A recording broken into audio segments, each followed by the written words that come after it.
आप देख रहे हैं डार्क फाइल्स। डार्क फाइल्स में आज की कहानी हमारी साथ शेयर की है कमल जी ने। तो चलिए बढ़ते हैं आज की इस कहानी की ओर। आज की इस वीडियो में आगे बढ़ने से पहले अगर आपने अभी तक डार्क फाइल्स चैनल को सब्सक्राइब नहीं किया है तो कर लें, और ऐसी ही और वीडियोस के लिए देखें अनहोनी। चैनल की लिंक आपको नीचे डिस्क्रिप्शन बॉक्स में मिल जाएगी। उस दिन मैं काम में इतना बिजी था कि जल्दी छुट्टी तो दूर, टाइम पर भी छुट्टी मिलने के कोई आसार नज़र नहीं आ रहे थे, और मेरा जल्द से जल्द यहाँ से निकलना बेहद ज़रूरी था। दरअसल कल ही मेरे भतीजे की शादी है, जिस वजह से मुझे आज ही अपने गांव पहुंचना होगा। मगर ऐसा लग नहीं रहा था कि मैं आज अपने गांव पहुंच पाऊंगा, क्योंकि आज मालिक ने मेरे साथ ही साथ बाकी लोगों को भी काम में फंसा दिया था। वैसे तो हमारी छुट्टी शाम के 7:30 बजे तक हो जाती है, मगर काम ज़्यादा होने की वजह से मालिक ने हमें रोक रखा था। इसमें गलती मेरी भी थी। मुझे भी मालिक को पहले से ही बोलकर छुट्टी ले लेना चाहिए था। खैर, अब मैं करता भी तो क्या करता, मैं चुपचाप काम किए जा रहा था। कुछ घंटों बाद जब सारा काम खत्म हुआ तो मैं मालिक को बोलकर कार्यालय से बाहर निकला। बाहर निकलते ही मैंने अपनी निगाहें हाथ घड़ी की तरफ घुमाई तो वक्त हो रहा था रात के 9:15 बजे का। घड़ी देखकर मैंने थोड़ी राहत की सांस ली। कम से कम मुझे गांव जाने वाली आखिरी ट्रेन मिल ही जाएगी, जो कि रात के 9:50 में है। लिहाजा और वक्त ना जाया करते हुए मैं सीधे घर पहुंचा। घर में पहले से ही पैकिंग करके रखा हुआ अपना बैग उठाया और घर का मेन स्विच गिराने के बाद दरवाजे पर ताला मारकर स्टेशन की तरफ भागा। यहीं कोई 5 से 10 मिनट चलने के बाद मैं स्टेशन पहुंचा और वहां से गांव जाने वाली ट्रेन की टिकट कटवा ली। टिकट कटवाने के बाद मैंने एक नज़र घड़ी की तरफ डाली तो वक्त हो रहा था 9:45 बजे का, यानी अब भी ट्रेन को आने में 5 मिनट जैसा वक्त था। लिहाजा मैं प्लेटफॉर्म नंबर 3 पर जाकर बैठ गया, जहां आमतौर पर गांव जाने वाली सारी ट्रेनें आती हैं। कुछ 5 से 6 मिनट बाद मेरी ट्रेन उसी प्लेटफॉर्म पर आकर लग गई। ट्रेन के रुकते ही मैं ट्रेन में चढ़ गया और एक सीट पकड़ ली। देर रात हो जाने की वजह से ट्रेन में मेरे अलावा कुछ गिने चुने लोग ही नज़र आ रहे थे, और तो और ठंड इतनी ज़ोरदार थी कि ट्रेन की सारी सीटें बर्फ के समान ठंडी हो रखी थी। ऐसा लग रहा था जैसे मैं बर्फ की सिल्ली पर बैठा हूँ। थोड़ी ही देर में ट्रेन वहाँ से खुल गई। मैं उस आखिरी ट्रेन में बैठ तो गया था, मगर मन ही मन मुझे थोड़ी घबराहट सी हो रही थी कि अगर गांव के स्टेशन पर से मुझे कोई रिक्शा नहीं मिली तो मैं घर कैसे पहुंचूंगा। अब सब कुछ ट्रेन के ऊपर टिका हुआ था।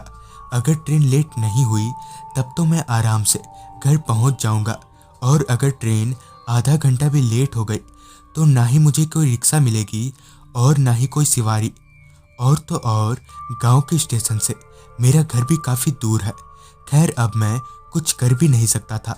लाचार होकर मैं बस अपनी सीट पर बैठा रहा। शुरुआती 1-1.5 घंटे तक तो सब कुछ सही रहा। ट्रेन भी अब तक अपने निर्धारित समय पर ही चल रही थी, मगर जैसे जैसे ठंड की वजह से कोहरा बढ़ता गया, उसी के साथ ही ट्रेन भी अपना रंग दिखाना चालू कर दिया। ट्रेन अपने निर्धारित समय से आधा घंटा लेट चल रही थी, और फिर 1 घंटा, और आखिर में 1.5 घंटा। जिसका डर था वही हुआ। मैंने ये मान लिया था कि अब ना ही मुझे कोई रिक्शा मिलेगी और ना ही कोई ऑटो। सिवाय इंतज़ार करने के मेरे पास और कोई ऑप्शन भी नहीं था, और ना ही उन दिनों मोबाइल फ़ोन्स जैसी कोई चीज़ हुआ करती थी जिससे मैं गांव से किसी को स्टेशन पर बुला सकूं।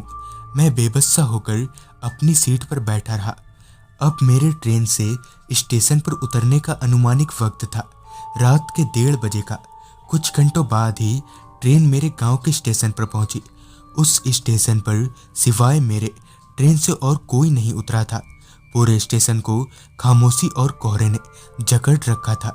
ट्रेन के भीतर तो उतनी ठंड नहीं लग रही थी, मगर प्लेटफॉर्म पर खुले आसमान के नीचे तेज चल रही ठंडी हवाएं शरीर को जमा दे रही थी। अब मेरे सामने दो रास्ते थे। पहला, मैं स्टेशन पर ही रात भर रुक जाऊं, और दूसरा कि मैं अभी पैदल ही यहाँ से घर की तरफ चलता बनूं। थोड़ी देर सोच विचार करने के बाद मैंने दूसरे वाले रास्ते को चुना, मतलब कि मैं यहाँ से पैदल ही अपने घर जाऊंगा। ये तय करने के बाद मैं पैदल ही घर की तरफ बढ़ने लगा। दूर दूर तक रास्ते पर सिवाय मेरे और खामोशी के तीसरा और कोई नजर नहीं आ रहा था। खामोशी ने उस पूरे रास्ते को इस कदर जकड़ रखा था कि मेरे पैरों के नीचे आ रही सूखे पत्तों की आवाजें भी मुझे बराबर सुनाई पड़ रही थी। हालांकि मुझे डर तो नहीं लग रहा था, मगर थोड़ी घबराहट सी हो रही थी। खैर, फिर मैंने ये सब सोचना बंद कर दिया और शादी के बारे में सोचने लगा। मैं अभी आगे बढ़ ही रहा था कि मेरी नज़र ठीक मेरे सामने दाईं तरफ एक दुकान पर गई, जो कि खुली हुई थी। उस खुली दुकान को देखकर एक दफ़ा मैंने अपनी निगाहें हाथ घड़ी की तरफ घुमाई तो वक्त हो रहा था रात के 1:45 का। इस वक्त किसी दुकान का खुला होना काफ़ी हैरानी वाली बात थी, वो भी गांव देहात में।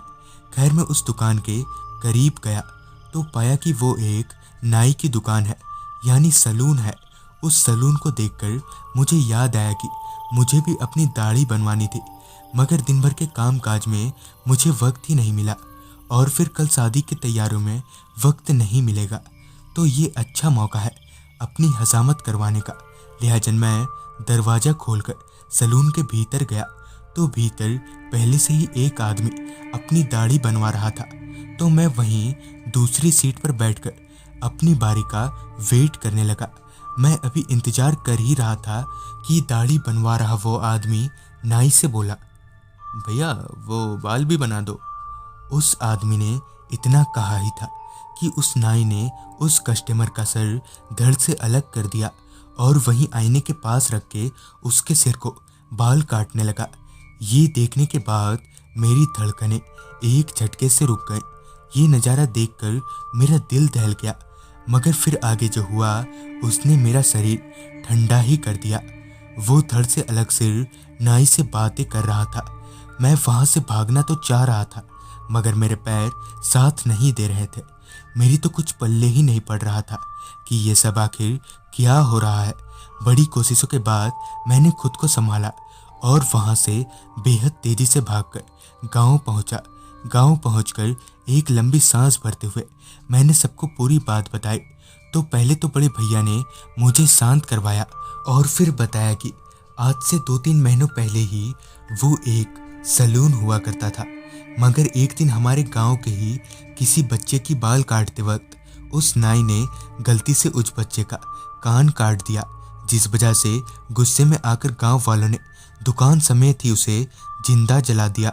मगर आज भी ऐसा कहा जाता है कि हर रात वो सैलून खुला रहता है। तो दोस्तों, ये थी कमल जी की भेजी गई कहानी। अगर आपके पास भी ऐसी कोई कहानियाँ हैं तो हमारे साथ ज़रूर शेयर करें। तो मैं आर्यन जल्द ही मिलूँगा आपसे ऐसी ही एक कहानी लेकर।